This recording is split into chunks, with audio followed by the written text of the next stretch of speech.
From career advice to managing our homes, we appear to be hiring a life coach for pretty much everything these days. Isn't it time to just get on with it?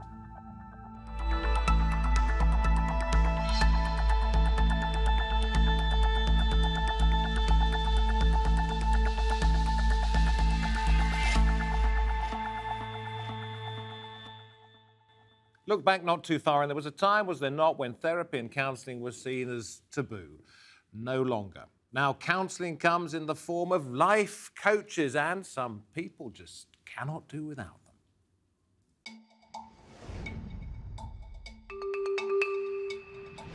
Tony! Big Tony! Life coaching is the second fastest growing industry after IT, according to the Real Business Report.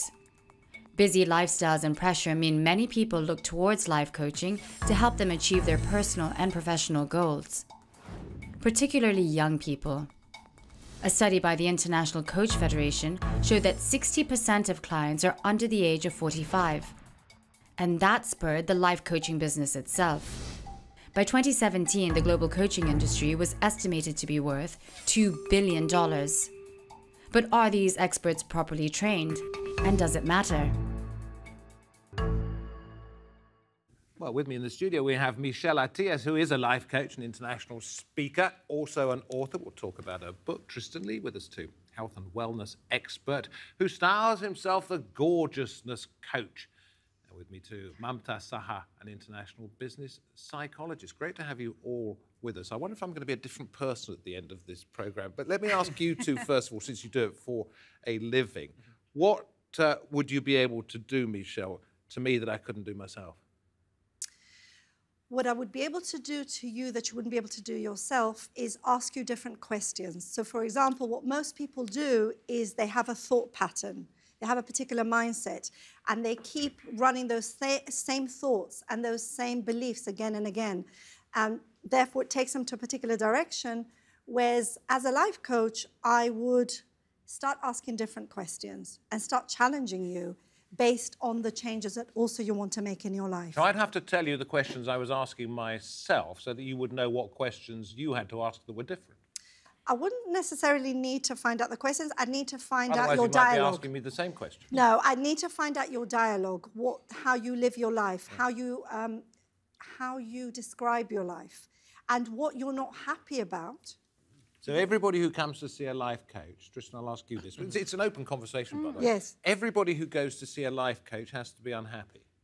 Oh, no, not at all. It's people that come to see me. Well, Michele said she'd have to find out what I was unhappy with. I suppose people, if you didn't want life coaching, you wouldn't go and see a life coach. You wouldn't ask the question. For me, people come to me, they've normally had a bit of a challenge, a health challenge or a life challenge. So if people are very, very happy and everything's going well, they probably won't need a life coach.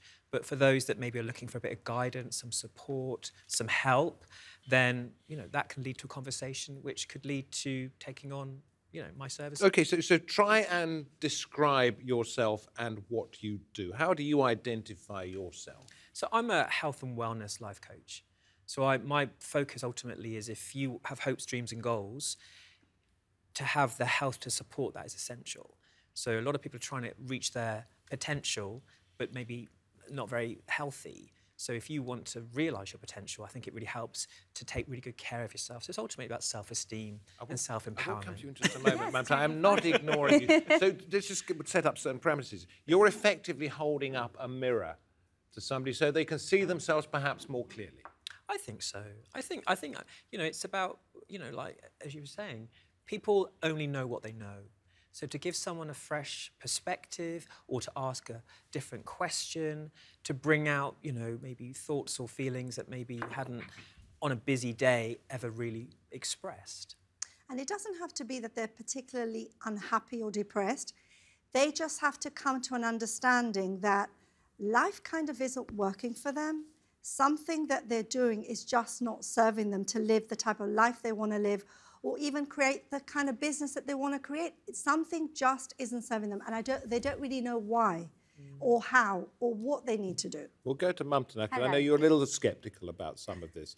You don't have to be particularly unhappy or particularly depressed, which presupposes that you have to be a little bit fed up with something. Don't you need to be slightly more qualified than this to deal with people's emotions? I think, firstly, you don't have to be unhappy. I think it's about, I mean, the kind of work I do, and I do coaching as a psychologist, it's about looking at leaders or professionals or whoever it might be to see where they're at in terms of their level of comfort. And often people are striving every day. They're striving to be a little bit better. So it's about providing that framework and support for them to enable them to come out of their comfort zone, as they call it. You know, I meet very successful people who are doing extremely well, who have tick all the boxes. So in terms of health, emotional vitality, professional qualifications, whatever you name it, they have it. But they want that little bit more because they thrive when they're growing. And that's quite common, actually. But you are a psychologist, yes. right? So you had a training yes. in this. Yes. Do you think that's essential? I think for me personally, what it does is it gives me a strong ethical grounding. I'm very astringent in the way that I'm objective. So, you know, the question that you asked was, you know, what would coaching provide? So coaching would provide an objective perspective on where you are at. It's not about necessarily, for me, getting into your internal mindset and your dialogue. It's about providing an objective ground for you to be able to see the spectrum of which you can operate at your optimum. But what gives you the skill or the ability to be able to tell me or somebody else that that is the way they're leading their life wrongly? It's not about wrong or right. It's about your aspirations and your desire to be better, stronger, healthier, emotionally more available, whatever it might be. It's not my place, and that's what I feel my psychology gives me. It gives me the objectivity, the non-judgment, the non-bias, the non-subjectivity, which I feel after training for about 8 to 9 years as a psychologist, it's inbred, it's within my DNA. You know, my qualifications are accredited. You can all jump in at any point, by the way. I'm listening to what you're saying. Yes, I think it's essential that people, you know, when it comes to any kind of support, people thrive when they, you know, are given support. But I do think there's a, you know, the key, as you just said, is the relationship with maybe less judgment and more observation. People, we're all very self-judgmental. Yes. So once you have someone who maybe could help you to observe your life rather than judge it, I think that can really But what makes you qualified? You talked about 8 or 9 years of training. How much training did you do? Professional training? Years worth of study. Yeah, years worth of study. No, you read books, I'm guessing, or listened courses. To people. But what sort of professional qualifications did so you I've have done life coaching courses and studied for 25 years with health and wellness, nutrition, psychology. But that's self-taught? Mostly self-taught, yeah. In other words, you just picked up a book or you listened to people. You weren't trained by anybody? I have been trained in some level of coaching, yeah. So I think it gives me an opportunity to share a whole lifetime worth of experience. I'm not attacking you. No, I don't. All I'm doing is just trying to find out a great deal more. Michele, you were, what, a psychotherapist? I was a therapist. Different to a psychologist. I was a little bit different to a psychologist, but I really get what you're saying. I was a therapist for about 10 years.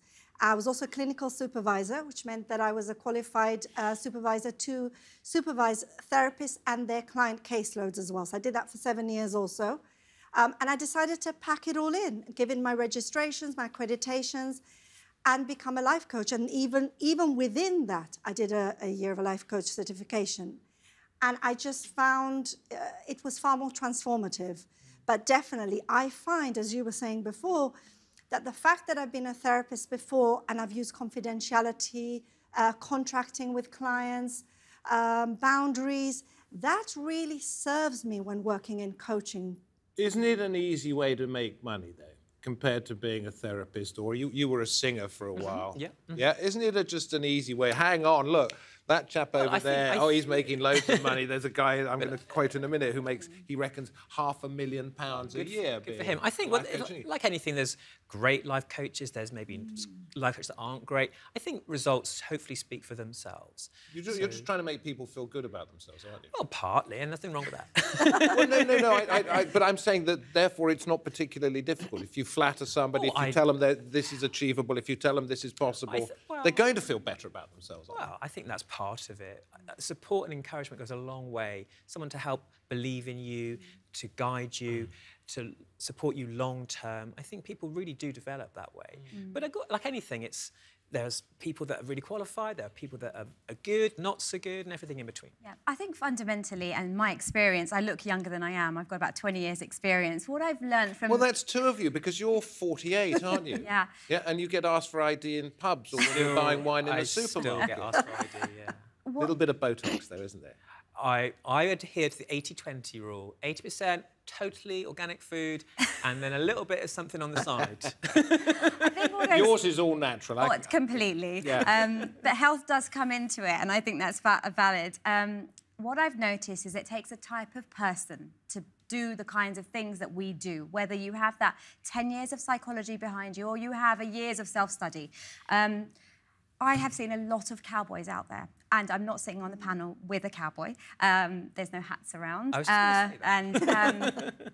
And I can tell by the kind of listening that's going on here, the chemistry, the energy. And I think if we were to sit here and flatter you, a lot of it may be authentic, and some of it may be inauthentic, but you would absolutely smell a rat and pick up on it. And I think that is fundamental, and a lot of people are not born with that, and the few that do it are born with it. You see, what I don't really get, and it's very nice to have you all here, is how could I spot the fraud? You would intuitively be able to pick it up. I believe, and I say this to all my clients, whether it be... But wouldn't you say that to me? Well, what I say is you have to speak to a few psychologists or coaches to assess whether the chemistry is right for you. When I am put forward in front of a client, say a CEO or CEO of a hedge fund, for example, he or she would have met at least 5 of me's, different kinds of coaches to pick the right one, and I think that's fundamental. I think people should look for recommendations as well. They should look. I've been to some terrible places that are recommended on TripAdvisor. Okay. You know, you can write all sorts of stuff, can't you? I'm personal recommendations. So I think, you know, for me, you know, most of my clients come through recommendations, and I hope that my results speak for themselves. People are way happier, way healthier as a result of working with me, and I'm not for everyone, and not everyone's for me. So I do think, you know, if you're looking for someone to give you some support or some coaching, ask a recommendation. Yeah. Now, how do you spot the fraud? Sorry, come back. How do I spot the fraud? Do your homework. Yes, it's so important. Watch that person on YouTube 1,000,000 times if you have to. Go into their website. If there's a lot of sales funnels on their website, be aware that any free webinar you go on is going to take you into some sort of sales pitch. I think just bringing in a different perspective. So I don't have a lot of capacity or time to be on social media, she says, walking in with Instagram and her phone. And then we had to take your phone away from you as well. I'm saying that I really don't. I'm a mother of 3 kids under 7. I've got my own business. I'm travelling the world working. But for me, a lot of my work has come in from my clients. And actually, interestingly, they've been approached by their successful friends or even people just like living their lives saying, what's happened to you? You have fundamentally shifted. So this has happened to me a couple of times where I've had clients approach me to say, one of my friends saw this significant difference in me and wanted some of it. Here we go. So I really think that you have to really do your due diligence. It's not just about social media. I don't even have a website. It's not about how jazzy your website looks. I do have a LinkedIn page, and you will see my recommendations on there that I haven't pushed for, but my clients have put on There's nothing concrete here, though, is there? There's nothing concrete at all. It's all about perception. I think when Whereas if you had a qualification for being a life coach, I could say, oh, that person, they did 4 years studies. That's fantastic. They went to this university or this college. I have to say that when I was a therapist, a lot of my clients used to ask for my qualification. When I transitioned into life coaching, once a person trusted me enough to sort of opt into working with me for a period of 3 months, 6 months, because that's the length of a program, they never really ask for the qualification, because coaching isn't something, it's not a concept, it's an actual experience. You have to experience it. And once you know it, you feel that there's a genuine quality there. It's not possible to pretend. It's there. But isn't this, excuse me here, and I'm not applying this to any one of you, isn't that what a con man, a con woman does? They convince people that they are genuine and that they are there to help. If anyone is asking for a lot of money up front, I would always say that's not. I usually give people, you know, 1 free session. They sign up for a month, and if they're not happy, then I'll give them a refund. Yeah. And I think we're in a time where people, you know, there's a lot available, and people think, and you know, if they're not happy, they will move away and find somebody else. Let's get on to why in the modern world we need this sort of self-help. Yeah, well, I believe Not that... self-help, outside help, if you like, Yeah, sorry. what I've picked up on is that we're cash rich and time poor. People have very busy schedules and not enough let down time. And that has implications on their health, on their well-being, on their mindset, on their relationship. It spills over in lots of areas of their life. And this is where they need an outside, professional, objective person who can help them to navigate through what may appear or feel really complicated, to iron those things out, to focus on what their priorities are. It's simply seeing the wood from the trees, and that's what someone who sits in our chair and does that is enables and provides for that coachee. I think it's people now are aware, because they're so busy, there are ways of being helped. You know, I think people that, you know, with social media, people know that there are options to get support, whether that's a personal trainer or whether you go and see a massage therapist. There are outside influences that can give you, you know, what maybe you're not able to give yourself. Yeah. So I think it's just become more, it has become more mainstream. Yeah, but it's actually, there's nothing wrong with not being able to do everything by yourself. If we're not very well, we're going to see a doctor. Doesn't mean there's anything wrong with us that we can't do it ourselves. It's great to get, you know, support and help if you need it. Where would you start then with somebody? I would ask some questions. So when people approach me, I say it's usually through a referral recommendation. I say, I mean, because I mostly focus on health, I ask them, what's your state of health? Tell me what, you know, what your goals are, what's your priorities in life right now? What would you say your positive things that are working for you right now? What are the things that maybe you would need some help with? And then it is a process. So I don't just go, yes. I go, so what would you be looking for from a coach? Here's what I offer. Is that something you'd like to explore? We're going to start with some questions. Maybe questions that people have never asked themselves before, which is, you know, what's not working for you? And also, what is working for you? What is the state of your health, both physical and emotional? Most people are so busy, they never stop to ask themselves those questions. And that can be, in itself, very profound, because we just get so kind of caught up with life that we never pause to reflect. Isn't it up to each one of us, though, to, as I said at the very beginning of the programme, to just straighten up, sort it out yourself? Why can't we do that? Can I just say one quick thing? Because one of the things I think is really important is a good coach will help someone to take responsibility. So you hopefully empower people to choose the best responses for them. A good coach is a facilitator, doesn't do it all for them. You guide them, you support them, you nurture them, but it's empowering people to take their own responses, make their own responses. Without giving away, it's not patient-doctor confidence is here, but could you, Michele, for example, give me an idea of where you felt you had achieved what your client wanted you to do for him or her? I work together with my clients, so I don't take them anywhere. We go together. They decide that they are ready now, they are coachable, they are ready to invest financially, emotionally, psychologically, and they're ready to put their energies into going through this journey. And therefore, we go together. I take half of, you know, we take responsibility, both of us, and that's where you're right, in that you go from victim to ownership. Give us an example, please, of where you think somebody benefited.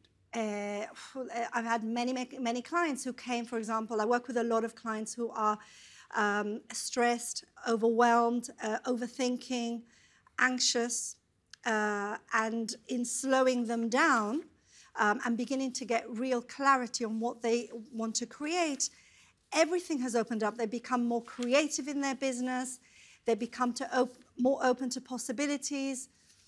But for me, it's not only what I do for my clients, it's just that they then become the referrers. And your book is called? Look Inside, Stop Seeking, Start Living. You see, this is the bit, it was the subhead I was interested in. Stop seeking, start living. In other words, there's no point in coming to you because you should just get on with it yourself. No, because when they come to me, they're coming to me to look sometimes for a guru, for somebody that can point them to the right direction.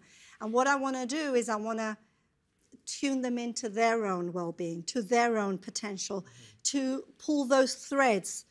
And that really empowers them, and they become less needy on me and know that they have everything they need already, but for their thinking that tells them that they don't. I would think, listening to you three here, I would think you have to have empathy, and you appear to have empathy. Yes. So what about this guy who claims he earns $500,000 a year, Britain's highest paid life coach called Michael Saha, He says, I was told you are direct, brash. You are the no bullshit coach. I've built my whole marketing strategy on that. I've turned that characteristic into my signature. In other words, it's all, well, he used the word in there, didn't he? Begins with B and ends in T. I know Michael personally, and he does a tremendous amount of inner work himself. But you have to be empathetic, and this is a man describing himself as being anything but. So, you know, there's enough for everyone. I think if that's his style, great. And people that work with him obviously like that. Otherwise, they wouldn't work with him.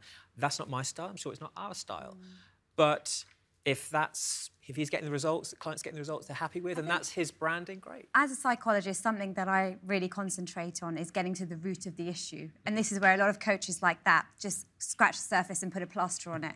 I believe in sustainable behavioural change that is led by the person who needs that in the first place, simply by showing them the options available, showing them the doors that they can walk through as a passive facilitator. That's my role. I never, ever want any glory from it. If I get the glory, lovely, everybody likes a bit of praise, but if I don't, for me, the satisfaction is when there's behavioural change, they've turned around.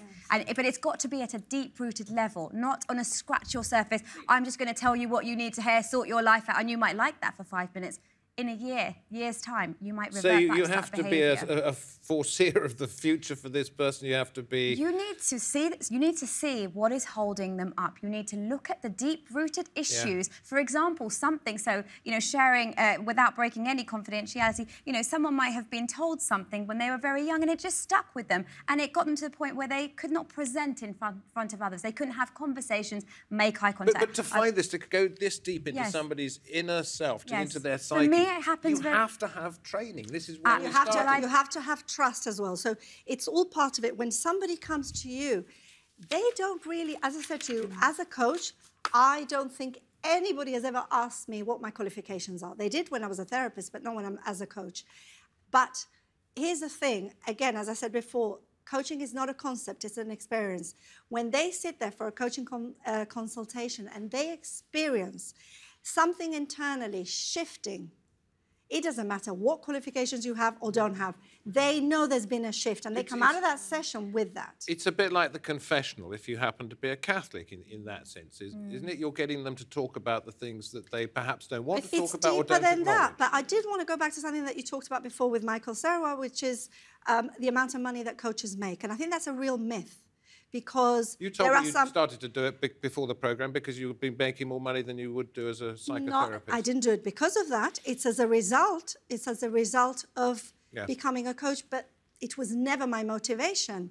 But there are many, many coaches that are struggling financially. And there are many, many coaches that go into it thinking they're going to make a huge amount of money.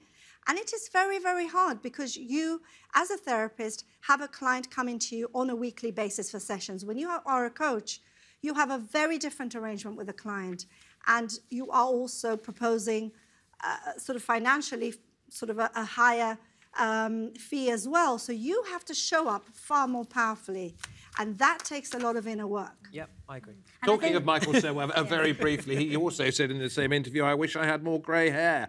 Well, we all understand how you feel, Michael. Well. Yeah, I think that inner work, just to add to what you're saying, is fundamental. It's absolutely fundamental. I've coached and mentored a lot of life coaches and coaches who haven't done the inner work and are exhausted from that coaching conversation. And it is not a good idea that they coach others because they don't show up for them. Do you feel it odd having to justify what you do? I mean, I'm sitting here, I'm bouncing ideas off you, but at the same time, I'm being as inquisitive or as brutal, it depends how you want to look at it. I think if you're really secure in yourself and you know what you bring to the table, literally, in this case, a Roundtable. I feel very Camelot right now. So I suppose people will always misunderstand if they don't understand what it is I do. Because when I call myself the Gorgeousness coach, I did that because I wanted to add maybe a fun element to what I do, rather than life coach, which is great. I wanted to bring people into the conversation that wouldn't normally be, involved. So I think it's understand that people don't always get what I do. As you say, you have to experience it. And I'm very fortunate, I get so much pleasure from coaching people because I get wonderful results. This was where I was going to round it all up, because believe it or not, we only have about another minute left. Wow.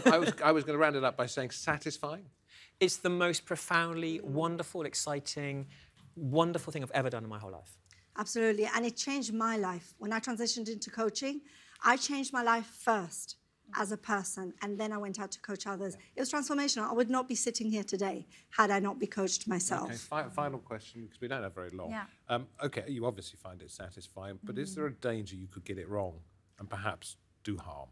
Well, I think that it's really important to have the grooming and to have the fundamentals, the ethical background, to deal with the vulnerabilities that land on your lap. I'm saying answer the question. Could you do harm? You could potentially do harm, yes. If you don't have that thorough grounding to be able to deal with the vulnerabilities that land in your lap. And I have seen it happen. And I've had people come to me on the back of that, and it hasn't been pretty. So the whole, we wrap this up by sort of saying you've got to be careful who you go to see. Yes. If it works for you, then that's fantastic. Yeah. If it works for you three here and for others, then fantastic there Yeah. too. But be careful about who you see, go by recommendation, go by a certain feeling, I think, and then your life will be coached and will be a great deal better. Or alternatively, you could just say, I'm going to sort myself out. Thank you very much indeed for coming on Roundtable. Thank you for watching. For me, David Foster, we hope to have your company next time. Goodbye.